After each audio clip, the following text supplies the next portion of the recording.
And we're at this jungle resort. We're having a good time. We're getting trashed. And we look up and there's dark black clouds in the sky in the corner of the area, but everything else is clear. So we didn't think too much of it. Before we knew it, it was over us. Yeah. And it was a Real storm. quick. Yeah.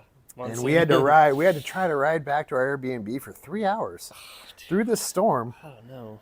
And it was basically following us the whole time. Let me guess, it was like a little ass motorbike, like a 125 or something. Yeah, they were little scooters. A tiny little Scoopy thing or something. I was in sandals and swim trunks and a little tank top. Because when you rent a motorbike, they don't give you like a big one. They usually give you like the tiniest so little crappy. Like this thing's probably not even good with wet asphalt, you know. And I figured it wouldn't be because when the storms hit, you know, the road was clear, all the businesses were closed. Yeah. I was like, am I supposed to be out here riding? But you know, we kept going. We made it back, but it was interesting. It's funny, man.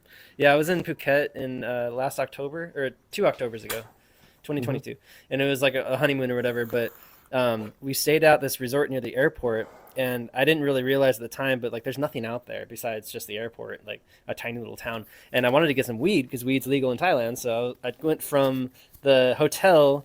It's like a half-hour drive to the weed shop that's in the little town near there. And about 10 minutes into the ride, rain starts. And it's heavy rain. So and Whitty's on the back of the bike with me. And she's like tripping, I'm tripping. And so I pull over at like the first little like enclave I can find. It's like a little shop. And they had like this burlap sack or something, like a couple of them. And I was like, fuck it. So I ripped it open to the top and just like put it over. Did it work? I mean, temporarily, because like all I needed to do was get to the next 7-Eleven, and it was like I knew it was down the road a little bit, but so I wore the burlap sack so that the rain hitting me in the chest wouldn't completely drench me. And then I got to the 7-Eleven, took it up, went inside, bought a new T-shirt, got a rain thing, and then at that point we're like halfway there already. So we're like, well, screw it, might as well just go the rest of the way, get the weed, and then come back, you know. So we did. It's like another 15 minutes or something.